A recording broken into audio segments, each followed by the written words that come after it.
Alright boys, we're back. New update for the build. We spent a couple hundred divs since the last video upgrading the character. We're gonna jump straight into it. This probably isn't gonna be the most entertaining, whatever you want to call a video, but it's educational. If you're running the build, you're gonna enjoy it. If you're not running the build, you should switch. Trust me, it's really good. And it's a lot cheaper than some of your super meta alternatives. The build's capable of doing everything. It's absolutely broken. We're just gonna go over a bunch of things. And yeah, thank you guys again for all the support lately. The stream's been amazing. We've been streaming between 7 and 13 hours a day, just absolutely blasting, stacking paper, going crazy, going stupid. But yeah, just gonna talk about a bunch of stuff. If you haven't gotten your Sacred Flame, these have like super tanked in price. They got duped or something. I don't know. Maybe a lot of people just unlocked Arbiter. It can drop in the first tier of Arbiter now, and you can't fail the first tier of Arbiter anymore. So maybe there's just some market oversaturation or something. But this is really good. The effect it has on your tooltip is incredible. We're at 97k now with no buffs. In reality, this is way more than that. But it's not calculating like a lot of the damage. Doesn't matter. Without that noticeable 20,000 damage difference. As far as gear goes, we got a slightly better in-gen with higher percentages. We've got new rings since the last video. This one we're still trying to upgrade. Every now and then I'll just hit the bang right here, pop out the little search tab, type in breach at the top, bang, bang, and I'll just see what it's got for me. Okay. Occasionally I'll hit the live search on it and just let this cook all day. But the reason we want breach rings is because they're implicit, gives us quality, more quality, better. You get more damage out of it. But yeah, really nice. Haven't upgraded the AMI. Got a new helmet with a bunch of rarity on it. Alternatively, this is a hybrid stat by the way. There is no such thing as a 40 rarity roll. Alternatively, you could get crit in a suffix. Crit chance, you can get like 35 crit chance, 34 crit chance, something like that. And that would be equivalent to 3 nodes over here. It's basically like having 3 of these. Tangle Tongue is the same, doesn't really matter. Gloves are still defensive, you can get better ones than these that give you more damage. But we're tanky, really tanky, and we're pretty much not dying to anything. A good pair of gloves to replace these would be something like, a pair like this would be solid. It's just got 2 attack mods, whatever. This is good too. We tried High Resire, do not recommend going full evasion or close to full evasion with aggro. This essentially gives you acrobatics. If you don't know what acrobatics does, it lets you dodge undodgeable stuff like AoEs. Not worth it, don't recommend. The bushwhacks are still great if you're still rocking them, you don't have to swap. These just give us some more defense and rarity. We've been blasting maps. Maps are like a lot better than they were now that we've got a bunch of rarity. It's playable now. But these are still good. They're actually pretty opportune in a single target environment where you're trying to get frenzy charges. For example, King of the Mist, you walk into the King of the Mist boss room, you don't have frenzy charges, you got to build them. The first time you do your combo, it's going to be lower damage. Because of how combat frenzy works, you can only get a charge when you freeze, electrocute, or pin, and it's no more than once every 4.5 seconds. You can't actually freeze chain the boss where you just freeze him 40 times in a row and just keep generating charges, but you can't freeze him and then pin him and then freeze him and then pin him off of cooldown like that. So physical damage just pinning is a suffix on this. It's really nice. We tried a bunch of different from nothings to optimize the tree. Didn't work. We ditched our old Cold Pen Sapphire for a better one, which I'll show you in a second. We got off our +3. We tried out a +3 Prism of Belief. I don't know what these are going for now. For what I paid, I think I paid 11 div for this. It was pretty good. But you can obviously get better jewels. They're 3 div right now, dude. For 3 div, the power spike that you get off this is really gross. I don't want to blow this up, but you guys should definitely go snag some of these. These are dirt cheap. I got mine for 11. There was only 4 on trade. The beast is still the same. The companion is still OP. Still haven't found a opportune way to get rid of this. We tried the From Nothing. Yeah, I think this is Zealot's Oath one. It picks up this node over here. Where's this keystone at? There's like 3 Druid Claw ones. Is this it? Yeah. And it lets you pick up 25 attack damage 3 times. It's still worse than the companion. We were stressed for points, so we couldn't make it work. We got Fervor in the build now. It's all being boosted with this Time Lost Emerald. Any Time Lost Emerald that's got double crit of any kind on it is really good. Radius to large or increased notables is really nice. Small passives give 2% projectile damage. There's actually a slightly better one. If you get to have you, in the event that you've meleeed in the last 8 seconds one, you get 3% projectile damage per small passive skills. It's also really good. We've, how else have we moved the tree around? We ditched the Megalo that had Forces of Nature on it, and we now have one that has Anticipation. Anticipation says that skills supported by Unleash have 25% increased seal gain frequency. This actually also works for salvo, not just Unleash. But yeah, we still have the Forces of Nature, so we still have all of our pen. We got a new emerald over here. This was the one that replaced our +3 twister. So if you want to know what a +3 twister replacement would look like, it's something like this. Moved the tree around just a little bit because we got an extra point, so we have a little bit more attack speed on our offhand. So we were pathing down here with our weapon slot too. We swapped those out. But you can only do this at level 97, so I wouldn't worry about that right now. But yeah, the TLDR, the build is just getting better and better. It's pretty straightforward how to scale it. But Ice Bite is better than Heft. The better your rings are, the harder it scales with Primal Armament. Yeah, if you just get better rings, it goes crazy. Ice Bite's really nice. It doesn't reflect in your tooltip until you actually go out and deal damage. I'll do like a little showcase, I guess. I'll put in a shitty map while I'm playing.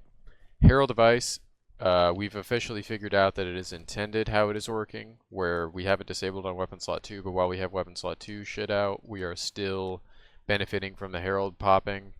We're just going to throw in a random map while we yap. But get me away from my juiced maps, please. Throw this one in, bang. What else? Oh yeah, so basically how salvo works. Before in the previous video we explained that it takes you 6 seconds to get your 3 seals. For every seal you get additional twisters, right? And then in the event that you have frenzy charges, barrage will cast it even more. So barrage will have a number like well, we'll just see right here. Barrage will cast this 4 times now, if you see this number down here. And then you click it when this number hits 3. This number is hitting 3 in 4.5 seconds, as opposed to the 6 seconds prior. So it used to be 6 seconds that we would get our uptime, but now it's 4.5. Obviously, we're no longer worried about how quick our character walks because we're moving with our attack. It's similar to Tempest Flurry last league. It's faster than it was before. But yeah, we're just playing around Barrage, and the build is absolutely broken. I'll pop out the tooltip for you tooltip nerds, and then I'll explain to you why paying attention to it is a waste of your time. But let's get the tooltip going. And yeah, we will pull up our map so we can see things. I can't roll, I forgot. Not while I press G. So yeah. But the build fluctuates between like 120k tooltip and 100 and like 204. I think it peaks at 204, 205, 207, something like that. But yeah, it's pretty broken. And obviously it does more damage in the event that you have a full salvo stack of 3 and your barrage is infused with a bunch of, what would you call them, additional frenzy, whatever the fucks. So like this one's gonna cast 10 times, right?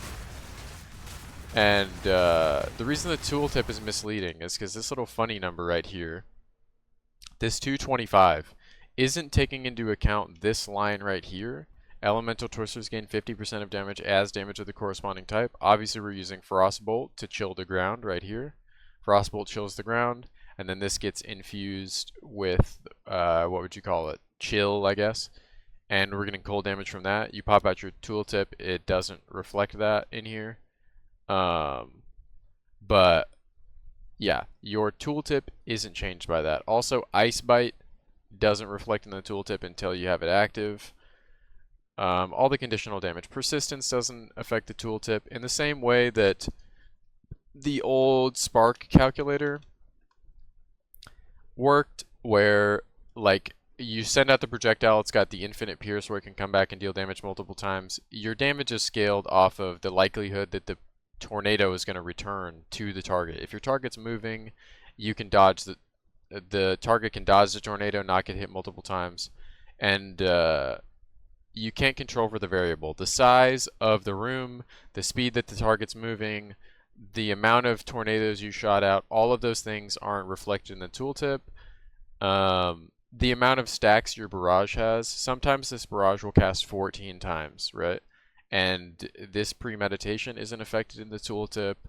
The salvo stacks aren't reflected in the tooltip. If you remove salvo, you have the same exact damage number. So don't fall for the tooltip scam again. Okay, you guys did it with Spark. Don't do it again. It is irrelevant. Ignore the number. We were destroying T4 Pinnacle content with a 40k tooltip. Ignore it. We're not worried about whirling slash. This doesn't do any damage anyways. We just use it as our mobility. Also, it doesn't take into account your cast on crit. Sniper's mark that's marking the enemy so that they take increased critical damage bonus. Also, your herald is doing damage as you clear. All of these things are important. And they're not reflected in your tooltip. So don't worry about the funding number. Take it into POB if you want.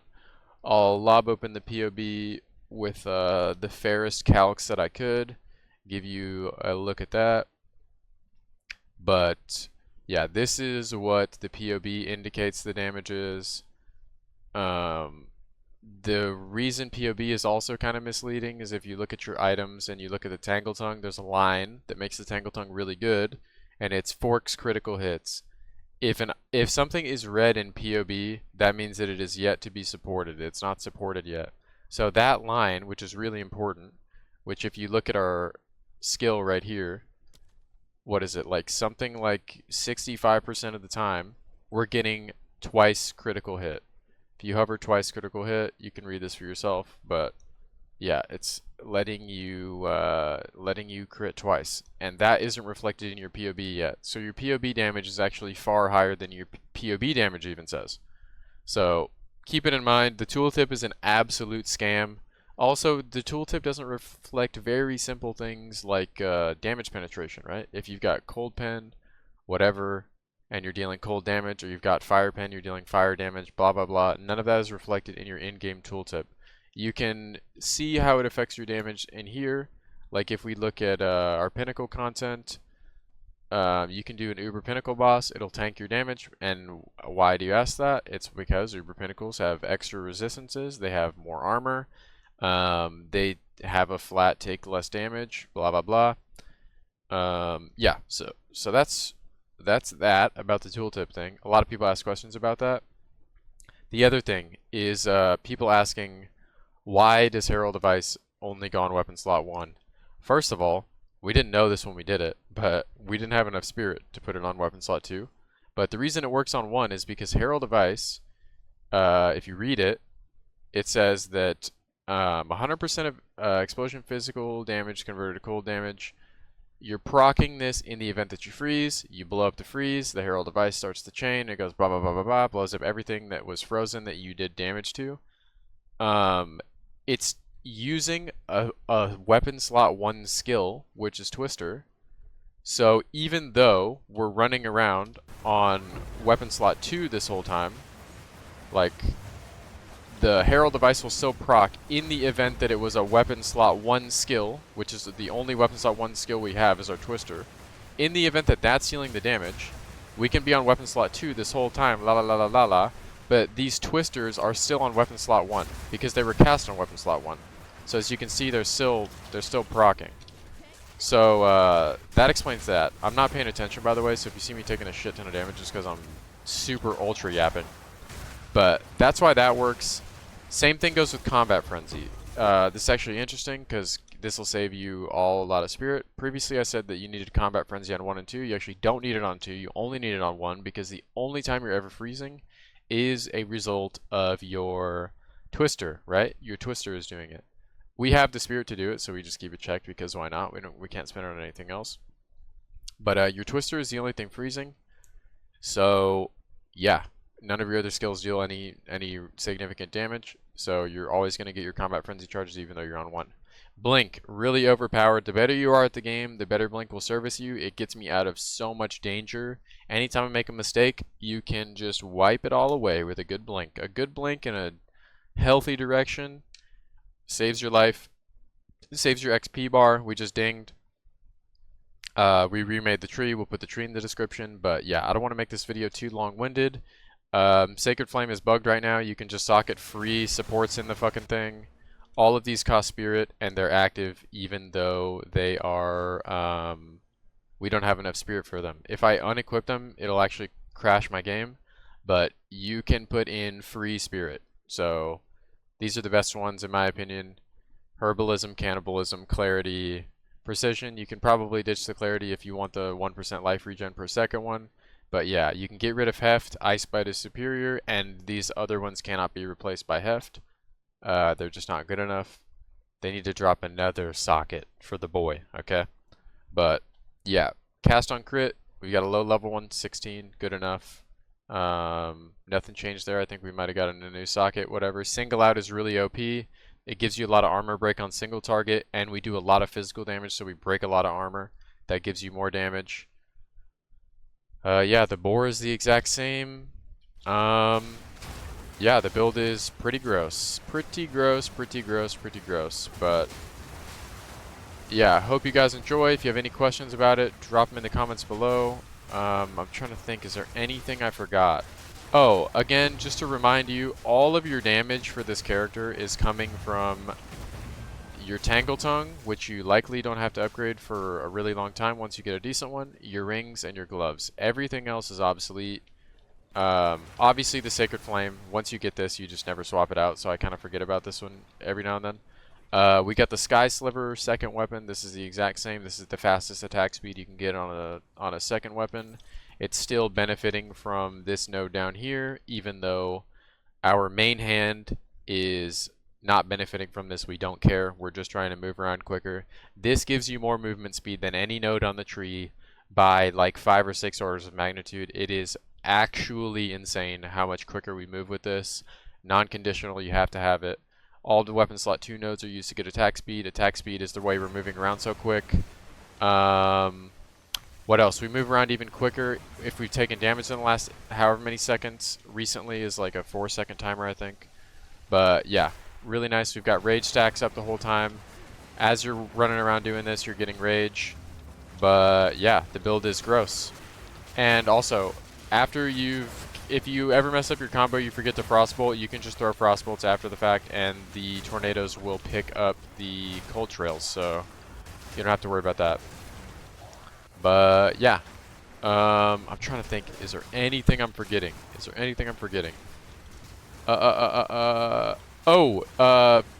Earlier in the previous video, I said before you can afford a Sacred Flame, you don't have to use a random scepter. It doesn't really matter. You can actually use a random scepter just for the extra spirit. You aren't benefiting from attack speed on this first weapon whatsoever because we're only using Twister every 4.5 seconds, right? So the attack speed of the Twister is pretty irrelevant because we're using it, you know, every now and then. Whenever we like make it into a new screen, we're twistering. So yeah, don't neglect Cold Pen or any Ellie Pen. Get Spectral Ward, Anoint Subterfuge Mask. If you can get Subterfuge Mask on a Megalomaniac, one of these down here that lets you anoint. The 3 things that we're looking for that we need in the build are Anticipation, Forces of Nature, and Subterfuge Mask. The way that I have it now is the cheapest way you could do it. Alternatively, you could anoint Subterfuge Mask, which costs you 50 div, and you could, or you could get a Megalo that costs you 50 div, and then you can go over here and you can have Anticipation anointed instead. I don't know why you would do that. The only reason that we were anointing, or we were getting a Megalo that had Forces of Nature to begin with was because we didn't have enough points to get there. Now that we're 97, we have enough points to get there. In the meantime, Anticipation is 3rd in the pecking order. Subterfuge Mask first, Forces of Nature second, Anticipation third. Enhanced barrier, ignore this. This just gives us energy shield. This was the best one we could buy that has a good second mod. But yeah, forces of nature on the Megalo. You don't have to spend more than 4 div. Get the worst one on trade. Doesn't matter. I'll even show you how cheap they are, just so you know I'm not lying to you. So we go here, we go bang, and we go forces of nature. That's unbound forces. Shame on me. Forces of nature, boom. You just go here, you buy the cheapest one. 5 div, okay? Light work. This one's listed for 10. I'm searching by online only, offline only, 2 div, 4 div, 5 div. Yeah, just get the dirt cheapest one. You don't care. And then the second you try to search for subterfuge mask, we'll show you why we didn't do it this way. It's like a far more desirable node. They go for a minimum of 50. So keep that in mind. Keep that in mind. And the anticipation ones are also relatively cheap, but remember you can't use these until you have forces of nature and you're level 97. Unless you want to lose out on damage somewhere else. Like you could drop these early maybe right here, these ones. You could probably save 5 points here if you got Primal Sundering on a Megalo. You guys have to problem solve that on your own. This would save you 5 points here. You'd get rid of some movement speed over here likely, or up here. Whenever I say movement speed, I'm referring to attack speed, by the way. But yeah, that's all I can think of. New time lost, new emerald. Don't forget that twister, that +3 twister, wherever it is, this is really cheap. This is really good damage. It's like a 30% damage increase. But yeah, don't fall for the tooltip scam. Don't fall for the tooltip scam. Don't fall for the tooltip scam. Don't fall for the tooltip scam. Other tinfoil hat stuff, I genuinely think that they did some shadow buffing to rarity. I've dropped 14 raw div in, well, before today, where I didn't juice any maps whatsoever. The 2 days ago, we dropped 5 raw div, and then the day after that, we dropped 6 raw div. And today, we fucked around and played really inefficiently on stream, just yapping and having fun. Played a bunch of sec, and we dropped like 3. So they did something to the rarity, because we've been over 100 rarity for a minute now. We're at 111. And the drops have been like pretty crazy. And I'm not the tinfoil hat kind of guy that usually says stuff like this. I'm usually like, oh, small sample size, not really mathematic. Genuinely think they changed something. Felt crazy. But yeah, outside of that, don't know what else to mention. Don't want this video to be too long. Hope you learned a thing or two. We're still going crazy with the build. The next video will probably be a how to make currency guide. If you don't want to stick around long enough to see that video, I'm just telling you, Trial of Chaos is where you go to make money. Don't fight the Trial Master. Just go into the Trial of Chaos and fight the 10 floors and sell everything to Alva for realized gains immediately, and then liquidate the Exalt into Divine, and that's how I got all of my upgrades. But yeah, love you guys so much. Thank you all for the support. The build's crazy. Hope you enjoy. If you have any questions, drop in the comments below. Don't want to yap for too long. But yeah, thanks for the support on the stream. Love you, love you, love you. We stream every day between 10 p.m. and 2 p.m. start time. And then we stream for like 7 to 13 hours. But yep, that's on YouTube and Twitch. Come say hi. Come hang out. Oh yeah, we got these charms too. These charms are really sick. If you didn't know, the Ritualist has infinite charms, whatever. Whenever you don't have a charm and you are going to use a charm, it just uses 25% mana. Also, when you're going to go buy an Ingenuity, you can buy one that's got 2 charm slots, because this right here gives you a 3rd one. So don't go buy a 3 charm slot Ingen if you don't need to. It's too much money. Yeah. Also, this build can be played on Deadeye. This build can be played on Amazon. It's probably really good on Deadeye. I think it's suboptimal on Amazon. This charm is really broken. It's really expensive though. It's like 15 div, but you can't be slowed ever again, and it gives you Onslaught. If you don't know what Onslaught does, it gives you movement speed and skill speed. Really broken OP. You have to use a bleeding charm because you have Eternal Youth. Eternal Youth doesn't heal your life, so if you get hit with a big enough fizz attack, the bleed will literally kill you. There's nothing you can do about it, so use a bleed charm. Don't use a freeze charm. Freeze charms are overrated. You can heal yourself while you freeze, but you can't avoid a bleed death. And the reason we're running Eternal Youth is because they took Grim Feast out of the game. I don't know what else to mention. You don't need this much spirit on your amulet. You can drop some stuff right here, like Wind Dancer isn't really necessary. Blink is only on weapon slot 2, so you can ignore that. And Unset Ring allows you to use Blink. If you don't have an Unset Ring, you won't have enough room for Blink. Cast on Crit isn't mandatory. You don't necessarily need this, but it's really helpful and nice. So you could still run Blink if you drop that. What else? What else? What else? What else? Yeah, don't fall for the tooltip scam. And pull up to the stream, boys. Yeah. Later. Peace out.